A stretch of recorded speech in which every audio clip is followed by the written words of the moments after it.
What's up, guys? Welcome to Daily Dose of Reddit. This is your host, Zach, and today's subreddit is r/IDontWorkHereLady. This story's called, Not Everyone in a Suit Wants to Sell You a Car. Long-time lurker, first-time poster. In my line of work, I didn't think this could happen, but here we are. I'm a practicing attorney in an area known for a certain degree of schlongery being inherent to the local population. This incident occurred earlier today, and I just got the time to type this out. Just to set the stage, I wear a suit until I go to bed, and I'm just over 6 feet and 250 pounds. I own a heavily modified car, so I take it to the performance shop. I had to do the modifications every 2,000 miles or so for technical inspections and to dial in the tune. With the changing season and a few new components, we moved it to once every 500 miles to make sure everything's all proper. Which means I'm having the car in for a look over just about each week since I commute around 40 miles. Across the street from the shop is a dealership for very high-end cars. Specifically, one side serves a high-end British automaker known for ultra-luxury work, and an Italian brand known for being gaudy. Bugatti? I'm a bit of a gearhead, so I've taken to walking across the street to chat up the employees and to see if there's anything exciting enough for me to want to get a model car of for my desk in their inventory. I'm on good terms with the staff since a couple of them are former clients for rather exciting speeding tickets and the like, and my girlfriend is a sales representative at an Audi dealership in the same network. I'm examining a gorgeous green coupe and waiting for a coffee an employee had gone to get since these dealerships have expensive coffee machines and damn it, they're gonna use them, especially for a friend. I feel a tap on my shoulder and turn around to only find what could be described as just under 5 feet of dark skin wrapped around silicone in the vague facsimile of a person looking at me with mild impatience, and attired in booty shorts and some sort of almost inadequate crop top in colors that can be described as a violent and sticky violation of one's eye sockets, and a pair of worryingly high heels. Just to be clear, in most cases, prospective customers make an appointment so that product specialists can devote their full attention to the needs of a client. At this moment, us and a local Instagrammer were the only people on the showroom floor. "Can I help you?" I ask. A mistake, to be sure, but one easy to make when you get through law school on customer service jobs. This entity proceeds to ask questions about the SUV offering of this brand, power, engines, what can fit in it, that sort of stuff. Being a gearhead, I actually know many of the things she asks, or can refer to a piece of laminated paper on a nearby example. Then she asked me for a test drive. Firstly, I don't work there, and secondly, I don't believe test drives happen for that level of car without one having already contracted to buy it. I attempt to answer with an, "I'm sorry, ma'am, but I cannot do that as I do not work here." This does not fly. She raises her voice and interrupts me before I can inform her of my lack of employment at the establishment. "It's because I'm black, isn't it?" was what passed from the most definitely augmented lips. Firstly, no, and secondly, I don't work here. I try to be concise, already shifting into a mode of how I speak when speaking to the court. "Listen here, you deceitful, racist mother lover." Her words, not mine. "I've seen you up in here talking with the salesmans." I remember that unneeded plural very clearly. "And I know you work with them, so let me test drive this car brand, and I'll forget about how rude you've been." And she starts approaching very close at this point. "Ma'am, I don't work here, and if I did, it would be hard to get a test drive I would be interrupted by one hand adorned in pink claws grabbing me by the necktie and dragging me down to her level. I remind you that I am 6'1" and 250 pounds, and my head had been jerked down a good foot. My glasses fall to the floor. "Shut the heck up and get me those damn keys before I tell your manager." It's at this point that my friend returns to the showroom with the coffee from the attached dealership and witnesses this goblin assailing his friend. He strides over, puts on a wide smile, and asks, "What's wrong?" She turns on her heel, resulting in a rather unpleasant crunch as said heels crushes the lens of my glasses. I didn't quite catch her rant directed at the real employee, but I did finally have enough of this. I pulled my card from my pocket, thrust it in her face, and spoke with the same voice I use in court to make conclusions, and the same little smile. Ma'am, I do not work here. I am an attorney who is friends with several employees here. I just answered your questions because I love the products of brand, and I knew some things about it. Now I'm going to ask you that either you hand over a check for $600 to cover damages you have inflicted upon my glasses, or I will get the police involved for the battery you performed upon my person. I then crossed my arms after a moment of looking between me and the door and the security cameras. She sighs and surprisingly pulls out a checkbook and writes me a check for the damages. I put it in my pocket and observed the general manager of the dealership, who had seen it happen on camera, rush out and ban her on the spot for assaulting somebody in his dealership before security, who'd been holding back until a manager gave word, escorted her out. The manager apologized profusely and gave me a fancy paperweight for free for my troubles. I thanked him and left after drinking the coffee. I got my prescription sunglasses from my car so I'd be able to safely drive, before calling up my boss, one of the partners at the firm, to tell him my side of events in case she tried something with the card I gave her. I took the check to her bank once the adjustments on my car were done, and surprisingly, it cashed out without incident. I'm going to the optometrist tomorrow to get new glasses, and according to my girlfriend, she actually got the notice at her dealership to deny service to that cretin as well. So all's well that ends well. Well, that actually worked out pretty well. That Karen wasn't as bad as it could have been, or she. I mean, sure, he's gonna look kinda douchey walking around with sunglasses indoors, but hey, not too bad. Swift justice.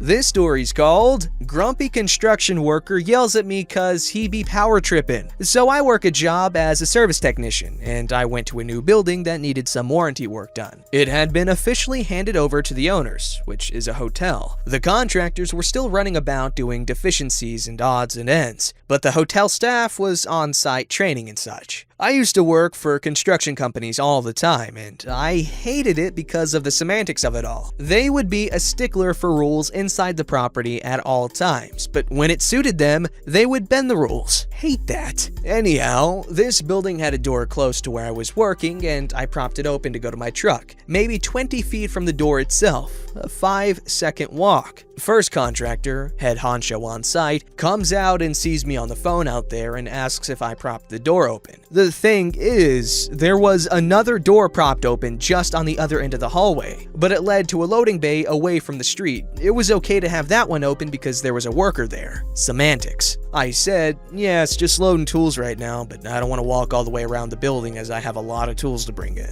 The guy was reasonable and he said, sure son, not a problem, just please remember to close the door. We don't want a hooligan coming and stealing the TV or something. Alright, no problem. I can do this for you. Told him I'm not just a laborer who have the reputation for not being the smartest of people, but I'm a decently smart technician in a complicated trade. He laughs and goes, alright, that makes me feel better. Plus he called me son, so that was nice. He says, alright, as long as you're inside of that door and you aren't walking away, you can prop it open. Cut to maybe 10 minutes later and I'm on the phone outside, no reception in the building, in clear view of the door, and his sidekick foreman guy is there. Young dude, small tiny guy, Eric Foreman, who tried hella hard to compensate. I could hear the way he was talking to employees. The dude's a schlong. I come inside as he's walking towards me and he goes, hey, don't prop that door open, got it? I had time today. I didn't like being yelled at, so I simply said, I'm right here. Don't worry, no one's going in. Spoke with your boss and he said it's cool. He stops, all bewildered and such, and responds, do not open that door again! I asked him why he was yelling and he goes, hey, you listen to me when you're on this site. Do you understand? I'm the boss and I don't want you questioning me again. This is where I goofed. I wasn't wearing my company shirt because it was hot in the room I was working in. It was a crawl space above the kitchen. Just had on a t-shirt. I simply look at the guy and said, A, don't yell or speak to me like that again. B, I'm here on behest of the owners. I do not work for you guys in any shape or form. If you have a problem with me, go run to your boss or go to the owners and go tattle on me. He stopped and tried to say something, but you know when you've got someone dead to rights and they just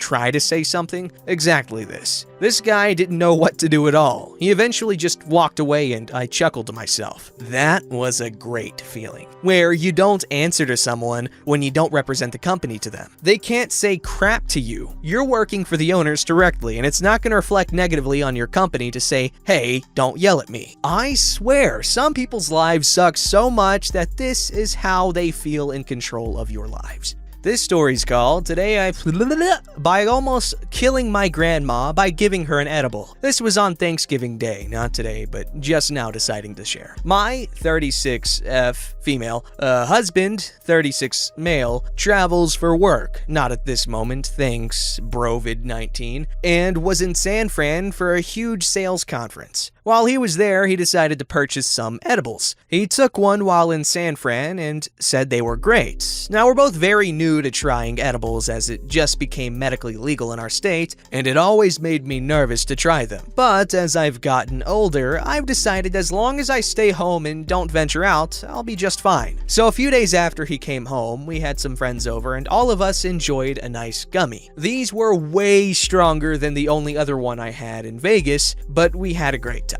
Lots of laughs and lots of pies were had by all. Thanksgiving rolls around a week later, and I tell my grandma, 76 female, that the Hubs had gotten some amazing edibles and we should try them. Now, my grandma is not your ordinary grandma. She's kind of a hippie and probably one of the most awesome people on the planet, so this was not odd that Grammy would try one. But she's never had an edible before. I grab the gummies and inform my grandma that these are very powerful, and maybe she should only take half. My grandma looks me straight in the eyes and pops the entire damn thing in her mouth and says, I'll be fine. I cringe a bit and think, okie dokie, here we go. We all grab a plate and make our dinner, and for about an hour goes by, and my grandma and grandpa walk over to get desserts, and I follow them. Grandma starts asking about the dessert, and mid-sentence, her words turn into complete gibberish, to which I started to laugh and said, are you feeling your edible, Grandma? She then starts to act really weird, and my grandpa and I lock eyes and realize this may not be good. Right then, she straight up blacks out and collapses. My grandpa and I both catch her, and I start to slap the ever-living crap out of her and start yelling her name. Yeah, I don't think you're supposed to do that. I yell at my husband to come help and yell at my mom to call the ambulance. I finally get her to come too and make sure she stays awake and doesn't black out again. I don't know if that even mattered, but in my head, it was super important that she stay responsive. When the EMT finally show, they take her blood pressure and it was pretty much non-existent. They start talking about how she is probably having a stroke or something major, and all I can think is that I just killed my best friend. They load her up in the ambulance, and we tell my grandpa to get in and ride with her, but apparently my grandma didn't want anyone riding with her, so my grandpa starts to get into his own car to follow. I then told my grandma I didn't care what she wanted and that I was riding with her no matter what, and I proceed to climb in the front seat of the ambulance. Now, up until the point, I had not felt a gummy and thought I'll be good to ride. I couldn't have been more wrong. As I sit in the front with the ambulance driving, it hits me like a freaking freight train to the brain. As I'm realizing this, I start to get super nervous that he's going to find out and I'm going to go to jail, so my super logical brain says, act as professional as possible, that'll trick him. I'm so dumb. So he starts to ask me questions about the quickest way to get to the hospital from my house, and I literally changed my voice to try to sound like a damn Rhodes Scholar and use phrases like, at the crest of the hill, and promptly after this tree, to give directions.